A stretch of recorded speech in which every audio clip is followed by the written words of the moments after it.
Welcome to Travisa Financial. Travisa Financial is a purpose-driven wholesale lender. We're not your average wholesale lender. We're a team on a mission to help you open more doors. Is offer products to home buyers that otherwise would not be able to get into a home. And there's so many. Reach more families and redefine what's possible for first-time homebuyers, especially underserved communities. Having diverse lending products opens doors for folks that otherwise might not have access. And so it's understanding different cultures, it's understanding different backgrounds, and the fact that you might not have had the opportunities that others have had, but there's still a way for you to get into homeownership. And so understanding that those different backgrounds exist. At Travisa Financial, we believe homeownership is more than just a transaction. It's transformation. It's the foundation for building wealth, stability, and legacy. Together with borrowers, we're committed to making that transformation real. Through education, transparency, and heart, we help more families step confidently into homeownership. It seems so much further away that it's more important today to focus on this affordable lending issue, right? Or the affordable lending challenge to get people into homes. Because when you know better, you build better. Every borrower you empower, every loan you close, every set of keys you deliver is proof that dreams don't have barriers, only bridges.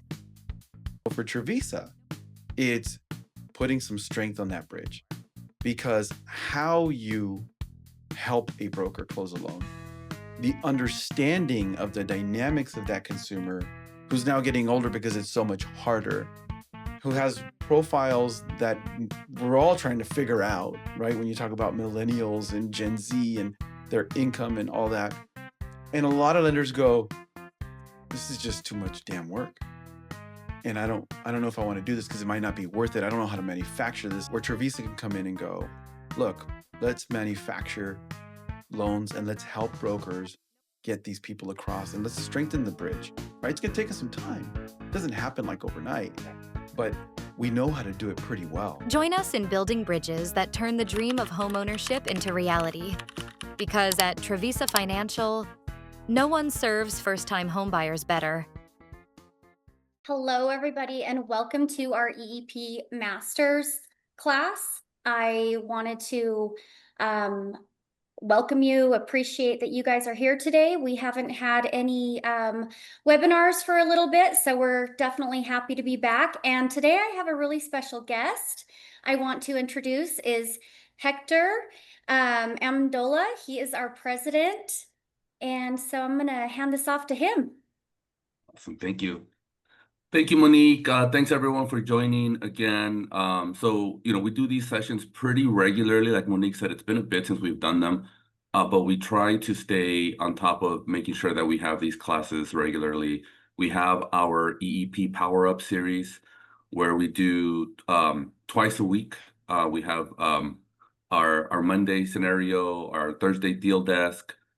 We have our EEP hotline also, which is available to everybody. And really our goal is to provide everybody with the resources to be successful with our EEP product. And that's something that we knew early on, because of the nuances with this product. We're going to have all hands on deck with making people feel really comfortable with the product and know that it's different. But as you'll hear here shortly, different doesn't make it a bad thing, and sometimes it actually makes it a good thing, because what you'll see and what you'll hear from some of our speakers today is going to be that this can change the game for a lot of loan officers if it's done right, and there's a real focus on it. So focusing on that and talking about that, I want to introduce our speaker today, who is the National Sales Manager for Alterra Home Loans,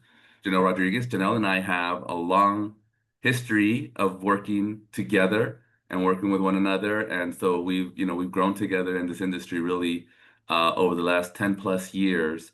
And sorry, and so I'm really excited to have her on, because right now Janelle manages a team of loan officers that has been really, really successful with the product.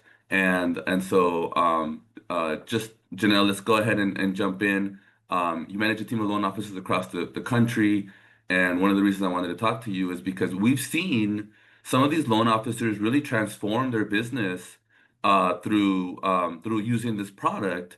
And so maybe I thought we'd start there and kind of get everybody excited a little bit with sharing some examples of regions where LOs are closing, a lot of EEP. Yes. Thank you, Hector. Is it me or is my camera looking kind of It's funny? a little funny, but Janelle is very beautiful, and if you guys can see the true picture, you guys would see it. I don't Something's know. going on with their camera now, but I think Yeah. it works, and I think we'll be okay. I don't know what's going on with the camera, but hopefully it's not too distracting and hopefully my laptop figures it out. But yes, this program has not only been life-changing for the families that we get to help with this program, but it's truly been life-changing for our loan officers.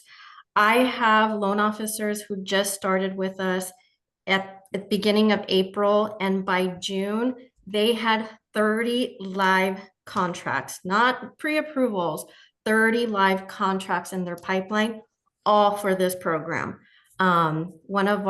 This same loan officer that I'm talking to you guys about, in July, she closed 13 loans, all 13 were EEP.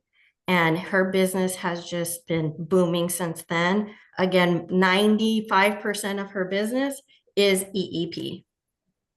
That's crazy. So I'm not a big proponent of only having one product in your lineup, right? I think you need to have diversity. I think it's clear you have to have it. But we do have, and we have seen some loan officers that, maybe even exclusively are only closing this product. And some of the things we hear from them is, if I have people calling me all day because of this product, then why go prospect for something else? Which, could make sense for you. And again, everybody's different in how they approach their business and their business plan. And so, Janelle, diving into the product a little bit, first, and don't worry about needing to explain the nuances of the product. After we're done speaking, Monique is going to take over, and Monique is going to do a pretty thorough training of the product. But tell us, so the product itself, just to kind of give everybody, so some people on here may have not done too much research or really used this product yet. So I'll start here by saying that really what we have is a product where we have an entity and that is acquiring a home for a borrower who doesn't qualify for a regular loan for whatever reason. Maybe their income isn't there, maybe they don't have a social security and they're using an ITIN number, which is, I think, the more popular one that's being used right now. And so there's a lot of reasons why folks aren't qualifying, and so they use this product so they can obtain the home. And through that purchase, the entity purchases the home, and then they do basically a lease to the borrower, and then the borrower is gaining equity throughout the transaction, and so it is a form of home ownership through that equity, if that makes sense. And again, Monique will dive deeper into some of the training on the product itself. But that being said, it's a little bit of a different product. So tell me, when you explain the product to one of your clients in the loans that you've closed, what key points do you think usually get their attention? Honestly, I feel like the key point is just that we're saying yes to them. I feel like most of these families come from underserved markets and they're used to either getting no's or the requirements are so difficult that they feel that it's unreachable. So when I'm telling them there's a way, there's a path for you to be able to acquire home ownership, that right there, like when I'm meeting with a client face to face, like the smile on their face from me telling them, yes, I can help you. I have a program that fits your needs. That right there is just, it's like a light bulb goes off for them. So just the access to home ownership that they otherwise just don't have right now Exactly. is enough to get their attention. Now, when you're talking to some people, you probably hear some misconceptions about the product. What misconceptions do you normally hear? And then how do you clear those up? So the biggest misconception is, oh, the equity doesn't belong to me. Because the entity is going on title, they feel, oh, the equity is not going to be mine. They're going to try to take the equity away from me. And that's furthest from the truth. The program name is Earned Equity Program. So it's designed for that, for them to be able to build their equity starting day one. So what I've done is I actually have a blank copy of the homeownership agreement that they sign. And for the borrowers that just don't, they're not believing it, or they just, it's like, no, this is too good to be true. How does this even work? I do show them a copy of that so that they can read through it and so that they can feel comfortable. Okay, the equity does belong to me. So the home ownership agreement itself, which is something that they sign before you close the transaction, details for them that the equity is going to belong to them, and it's going to be signed, and it's going to be, you know, part of your documents that you close with. Correct, exactly. So and so that's, you know, there to give them peace of mind. What about, you know, on that same token, Janelle, what about a referral partner? So as a loan officer, sometimes we have realtors that are referral partners. A referral partner comes to you and says, you know, what can you do with an I-10 product, for example? And you reply to them and say, well, I actually have a 3.5% down payment I-10 product, but it's a little different. Tell me a little bit about how you go into that with a referral partner. So I do start off with that, with telling them, look, this product is completely different than what you're used to.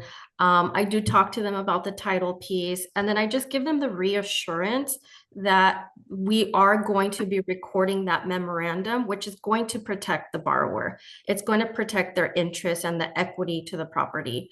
So just giving them the reassurance that this is a legit program, that we've done it multiple, I mean, we've closed over thousands of these loans. So just giving them the reassurance that the borrower is protected. I think that's their main concern, is the borrower protected with this program. And so I'm guessing that early on you started using this product, you got some objections because that's what's going to happen. It's natural. And then you evolved your pitch, if you will, or how you talk to people about it. What have you changed in that, you know, first conversation with the referral partner or with the client to say, you know, this is how this program is? How do you start that conversation? So I start off the conversation with kind of tying in the why the program even exists. So I tell them, you know, we came out with this program because we found a need in this market. These borrowers, these families wouldn't have access to homeownership if this program did not exist. So I kind of tie in that whole why of why the program exists, tie it back into the story of the borrower, how this is going to change, you know, not just give them wealth, but build generational wealth. Got it. Okay. So you basically lean into the benefits of it and the benefits for the borrowers and say, let's get away from the complexity a little bit, and let's focus on the fact that we're going to be able to help more people. Exactly. And that's going to help with the referral partner. The complexity part is always super intriguing to me. I was a loan officer for a lot of years. You and I, when we first met, we were both originating, and as a loan officer, one of the biggest things is I don't want to let my referral partner down because I'm only as good as my name. I'm only as good as my last loan. I've heard a lot over the years. And, you know, that being the case, jumping into something you don't really understand, or that maybe is a little bit more complex than you're used to, or maybe you missed something that you didn't think about or you just didn't know about, and then it becomes something that delays your transaction a little bit. Can you maybe, and you know, I didn't prepare Janelle for this. I'm throwing her. I'm probably going to stump her right now, but maybe I don't think I will because she's super smart. No pressure. What would you say to a loan officer who's saying, you know, I don't know about this product. I'm nervous because I don't know enough about it, and I might ruin my name, and I don't want to lose that, you know, super important referral partner. What would you say to them? What I would say to them is, well, first of all, you guys all on the call have are smart because you have partnered up with the best company to be able to offer this program. Not only were we the first lenders to do this loan, but that has allowed us to really master this program and truly understand it. So I would say to that loan officer, you're in good hands. We know what we're doing. Follow our lead.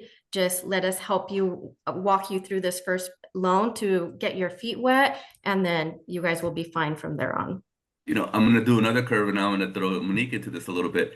Monique, I don't know if you speak right now. Can everybody hear you still? Yeah. Can you guys hear me? Yeah, I can hear you. Good, Okay, good. perfect. So this is interesting because Janelle just brought this up, and she's right. We've been doing this for a lot of years now. This is not new to us.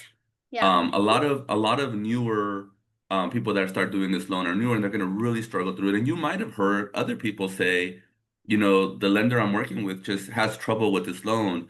And in some cases, I'm going to be very frank with you guys. It might be that the lender just doesn't like the loan. Period. They don't like it. They think it's different.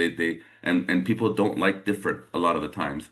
Could be. And Janelle and Monique work together because where we snatched Monique from was really the implementer of the program at Arrive, right? And so when Janelle was closing her loans, her go-to was Monique at Arrive, and them together were closing these loans. So when Janelle says that this is a company that understands the product. Not only have we been closing it for years, not only have we closed the most and are literally closing the most loans right now of this product, we also have the secret weapon of Monique, who was every loan officer's secret weapon, and now she's your secret weapon as far as understanding this product. And so I mentioned earlier that we have a Power Up series, and Monique does scenario questions twice a week. And so I encourage everybody to join, and we do regular reminders of those. But we also have our EEP hotline, which is, an ability to just dial directly to Monique and say, I'm stuck. What do I do? I don't know how to answer this question. How do I answer it? And I'll go a step further and say, we're okay with, you bringing the client onto the call and having Monique help with that, or you bringing the referral partner onto the call and having Monique help with that, just because we do feel like the confidence that we have in the product is going to be felt throughout that phone call. And you're going to walk away going, okay, that person feels a lot more comfortable because, as an example, the referral partner, you might not want your client to call us directly, but that's fine. But if you have the referral partner call and say, look, I'm stuck on this. I don't know how this works. My client's asking this question. I'm not getting a direct answer. We're happy to answer all of those questions because, again, we're very confident in the product. So that was my quick commercial break because Janelle kind of led me there with her answer there. So education for the product, Janelle, what role does education play with both clients and with referral partners on closing one of these loans? I think education is actually key. It's very instrumental in being able to close these successfully, because the more the borrower and the realtor understand the program, the easier it is for them to believe in it and to actually, want to move forward with it. So education, truly understanding yourself, the way the program works and all of the benefits, so that then you can go and educate your realtors or your borrowers with that. Yeah, they say if you can't explain it, then you don't understand it, right? And so make sure you can explain it and ask all the questions you need to be able to explain it, and then you'll feel like the expert in the room whenever you're talking about it. And as a loan officer, you have to be the expert in the room on the loan, right? There's no two ways about it. That's something that you need. So Janelle, you work with a lot of loan officers, and you mentioned the person that came on board not too long ago and closed 13 in 1 month already. I'm sure you face a lot of people that want to use the product. They hear about the success other people are having with the product, but for one reason or another, they're afraid to really jump in. What's the biggest hurdle you see loan officers facing when trying to close EEP loans, and how do they overcome it?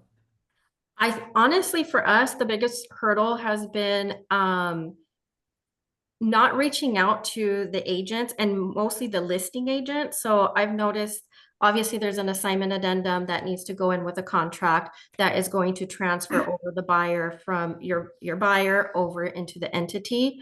A lot of the loan officers don't take the time to actually call the listing agents and explain the program and, hey, this is the reason why we're doing this. This is why your seller needs to sign this assignment addendum. So just adding that piece and reaching out to your listing agents to explain that part, I've noticed a huge, not just in accepting the offers, but then when you're talking to these listing agents, you can take that opportunity to explain the benefits of the program. And 9 out of 10 times that listing agent's going to say, hey, I think I have a client that would benefit from using this program. And I have gotten so many listing agents to send me business for this program because I've picked up the phone and called them to explain how this loan works. You're expanding your network even more by telling everybody, look at this cool product that I have. What was the name of the addendum you mentioned right now, Janelle? It's the assignment addendum. And the assignment addendum does what? Since you brought it up, and I'm sure everybody's kind of scratching their head going, what's an assignment addendum? What does that do? It transfers the buyer's name from your original buyer over into Tool River to the entity. Okay, because our buyer isn't directly buying the property, the entity is, even though they have rights to the equity, and it's an earned equity program, and all that again is going to be explained by Monique. There has to be an addendum signed that says you looked at the property, you made an offer on the property. Now that it's been accepted, we're going to transfer this over to Tule River. Tule River is going to be the actual buyer of the property, et cetera, et cetera. So again, Monique will go into all of those nuances with the product. Can you share a story of a tough deal that came together because of Yes. EEP? Yes. So I actually had a borrower who reached out to me. She found me online and she told me that the reason she called me was because of my bio. And she had already been turned down by 5 other lenders. She had a social US citizen, but she was self-employed. And she had, if I remember correctly, it was like a 608 FICO. She didn't have the down payment that was needed to go on a regular bank statement loan and or the FICO. So I told her about this program. I said, look, I have this option. It is different.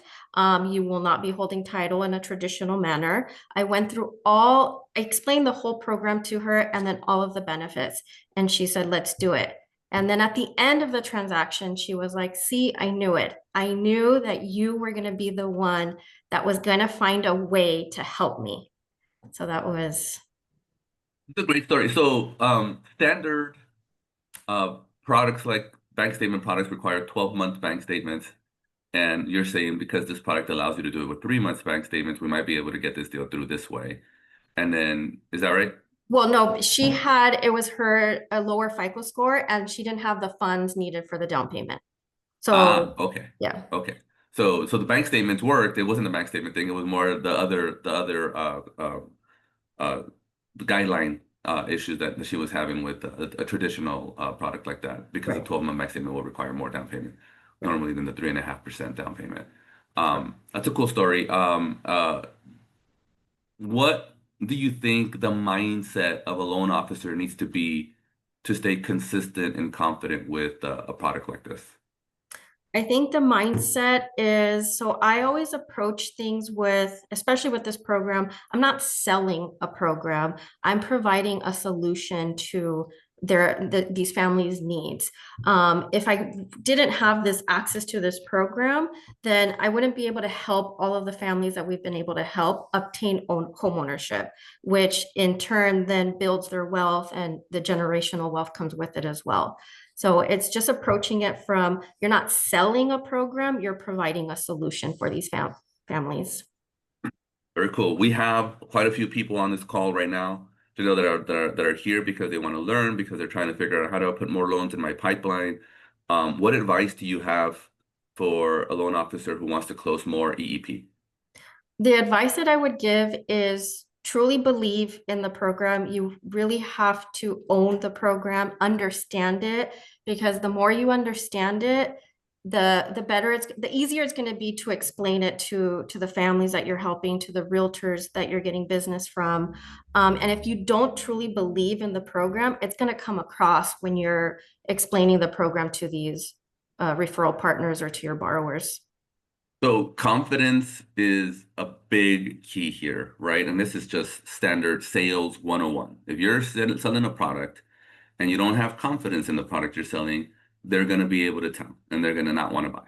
It is that simple, right? But you know, we've again, Janelle has closed over 100 of these transactions. We had loan officers that have closed, you know, over 100 of these transactions. We've, you know, closed a ton of them. And so the reality is that it works. The reality is that we have a bunch of people in our database that are living this right now and earning equity through every payment that they make, and that it's giving them options for later on.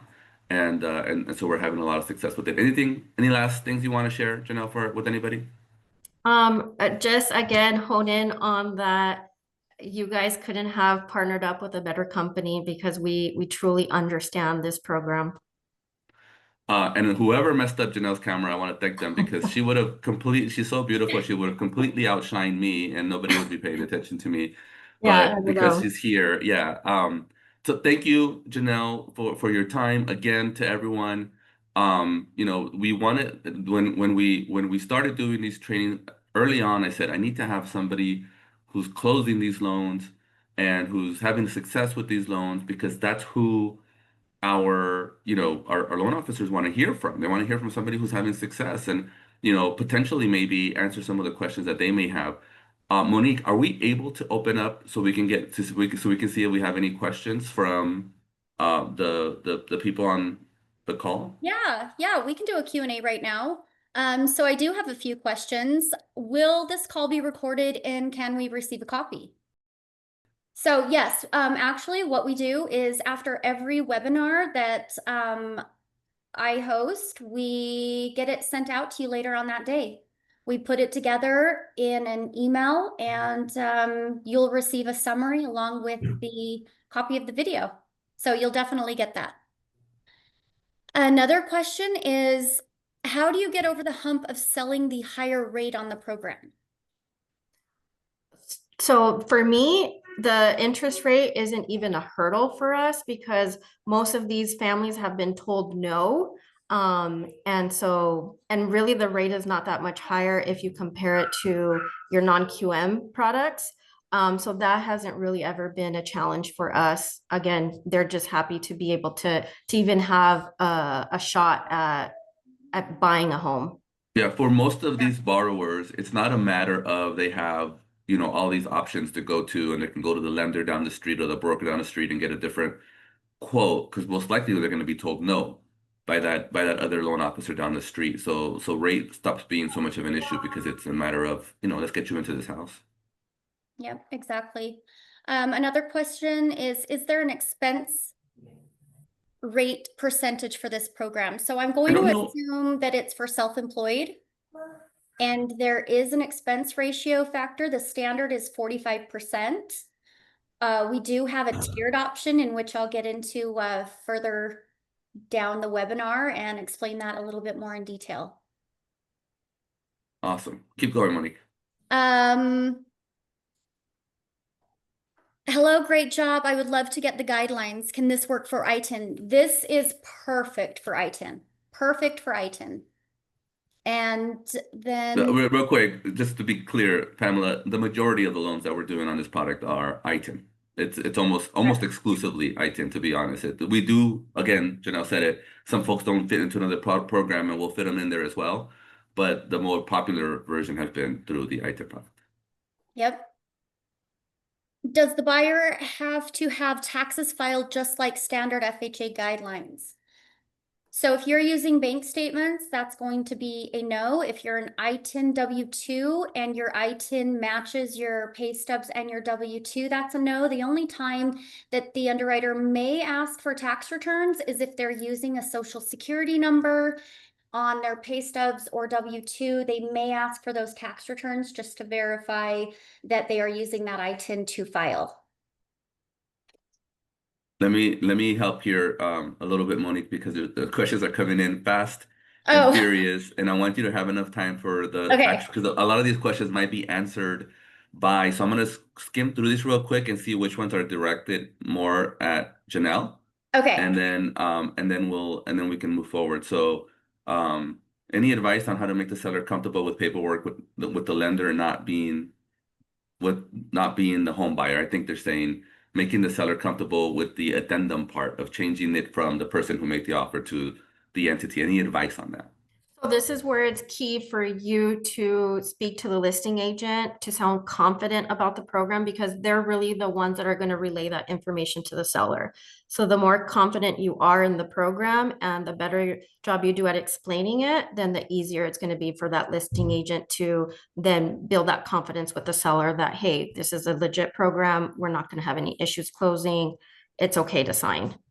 Which highlights the point that this is the perfect time for a product like this, because inventory is in a lot of markets. I know some markets are still really rough, but in a lot of markets, inventory is sitting out there a little bit longer, and so a listing agent is going to be more open to that. Whereas, and there's some markets, or there's some, really high, seller markets where people are going to go, I don't want this product, it's too different, or whatever. This is the perfect time for you to really double down on a product like this, just because there is more inventory. Continuing to go through this, how do you explain they won't be on title? So how do you explain to the borrower that they're not going to be on title? So the way that I explain it is, yes, you will not be on title in a traditional manner, but we are going to record a memorandum, which is going to protect your interest to the equity of the property. So I just really hone in on making them feel the reassurance that they are going to be protected, that there is going to be something that is recorded to the title of the property. That's And going the to, name of the name of that document is what, Jenna? it's a memorandum that gets recorded.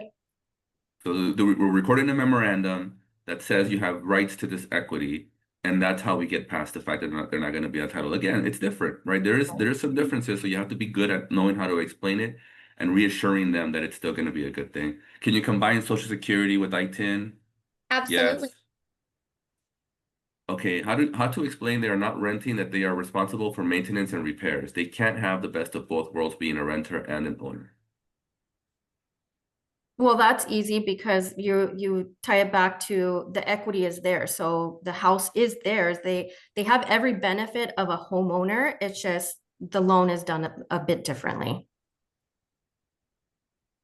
So just again, diving into the nuances of it, you are going to be responsible for maintenance and repairs. Those are going to be up to you. That being said, one of the things that we do is we want to make sure that, at taking over the property, that it's in good enough shape that they're not feeling like they have to dive into completely doing work from the beginning. So that's something Yes. that's important too. Yes. Regarding the baseline requirements, does the borrower have to be employed in their current role for a minimum of 12 months? And does this home have to be their primary residence? Yes to the primary residence.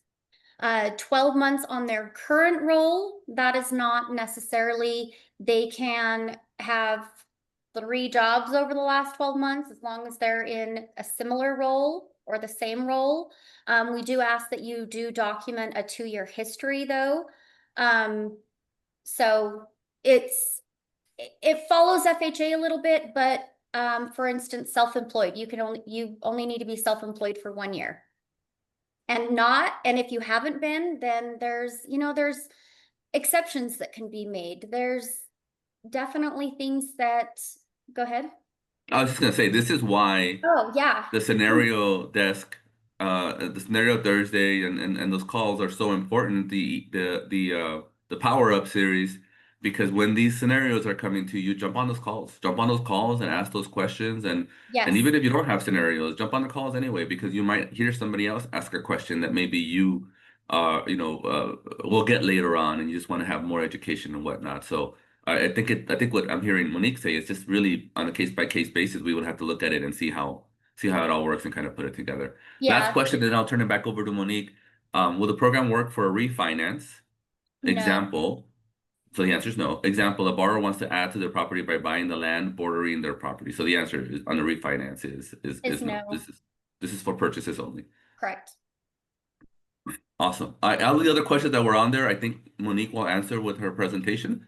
So rather than taking up everybody's time with that, I thought it'd be easier to have her dive into the presentation. Again, Janelle, thank you so much for doing this. You're awesome and amazing, and keep doing what you're doing. And I'll turn it over back to Monique. Take over, Monique. Thank you, Hector. So first of all, I wanted to thank our special guests. Again, Janelle is the National Sales Manager for Alterra Home Loans. And are you going to stick around, Janelle, for Q&A at the end? I'll stick around. Okay, awesome, perfect.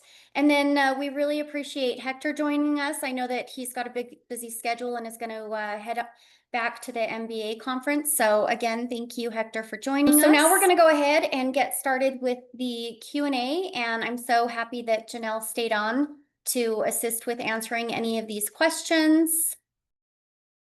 The actual loan process from submission to closing, so that's kind of a weighted question for me, at least, because we have a lot of TBD submissions. And so we get your client approved, and then, you know, depending on how much time it takes them to find that home, usually I like to go from the date that it goes under contract to funding, which I know that the tribe has increased their service levels recently. So for me, I would say 37 to 40 days. Janelle, do you have a different sight on that or view on that right now? So we've been able to close loans as quickly as 21 days. Again, the TBD approval process is key for that because you already have your conditional approval. You already know what you need. Yes. On the FHA loan side, it's really just title and appraisal and contract that you're going to need. But really having that approval from Arrive is going to be key because it's going to let you know what conditions you need. So once you're under contract, if you already have all of those conditions, then things should run pretty smoothly. Run pretty quick. And Yeah. that's what I feel as well. Do you feel like when you first started the program and first started working the loans that it was a little bit slower until you got through your first few and Yes. as a loan officer with your processor? Of course, yes. As I became more comfortable with the program, I already knew what the underwriters were going to need. So I'm submitting pretty complete files when I'm submitting a TBD approval because I already know what they need. So it does make things a lot easier as you start gaining more knowledge with the program. Great. I love to give that confidence to everybody that, the first one or two might be a little crazy and what is this? Because, trying to wrap your mind around the whole, you're running two files at once. As we had mentioned earlier, you're running the FHA loan through Travisa, and simultaneously you're running the home buyer's loan. So definitely a little bit to wrap your brain around. But I have noticed that once you get, down 2 or 3, it seems to just flow very quickly and smoothly. If the client has a CPA letter stating their expense ratio is 15%, is that acceptable? So as I had mentioned before, for that tiered ratio program, they will accept CPA letters. So that should be, obviously a full overlook of the file, but that does sound like it works within the guidelines. Where can I get the full guidelines so I can feel comfortable explaining the addendum to the listing agents? Yeah, great question. So if you want to just reach out to your account executive, and if you're not sure who that account executive is, if you want to reach out to myself, I'm more than happy to get those over to you. And again, I'm not sure if it lists my email address, but you can use that EEP questions at travisafinancial.com. No. Okay. So the question is, do you require tax returns for borrowers that use 3 months bank statement program? No. If they're going to use the bank statement program, the 3 months bank statement program, we do not need tax returns. And I wanted to mention that, I'm not sure if I made it clear, but for the 3 months bank statement program, if you're using this program for ITIN, there's no expense factor. If you're using it for W-2, there's no expense factor, but the underwriters do like an LOX on why you're using it for W-2. Most of the people that I've had run it W-2 is because well, my most recent one was a waiter and received a lot of tips on the back end. And then I had another one that was a nanny that received a lot of bonuses in cash. And so those were the reasons behind a W-2 with the 3-month bank statement program. Yes, appraisal transfers are accepted. And as long as you show the paper flow, the documentation of the flow of requesting the case transfer and it all coming through, then we do not need to have the name on the appraisal updated. Add really quick, don't be afraid to submit something that might not fit the exact guidelines, because this program does allow for a lot of flexibility and they do make exceptions. So let's just say that maybe your FICO is a little lower or your DTI is slightly higher than, you know, the 50/60. They are willing to make exceptions as long as you have a compensating factor. So they have good credit or great FICOs, or maybe they have a little more reserves. So just because it doesn't necessarily meet the guidelines, don't be afraid to run it by Monique or whoever your rep is, because they are willing to make exceptions on this program. Yes, and that's one thing that I also love about the entity is they want to help people get into homes. They understand that these are individuals that just do not fit in that traditional mortgage box. And so they've come out with their guidelines, but they don't want to say, okay, so now we're putting out more guidelines that you have to fit into. So Janelle's completely right. Exceptions, we request exceptions all the time. It's just we need to look at the full overview and go from there. So great point. Does anybody else have any questions? Oh, a W-2 with recent derogatory credit. So one thing that I can tell you with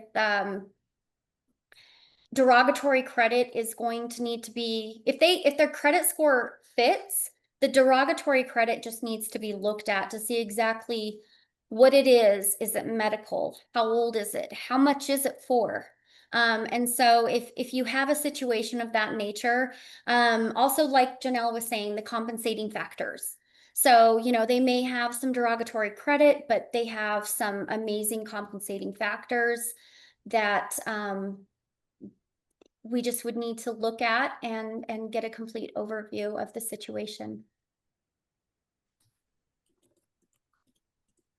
Can brokers offer this program in states they are not licensed? Unfortunately, no. You have to be licensed in the state that you want to close the loan in. So Edge Home Finance, the question was, are we approved lender with Edge Home Finance?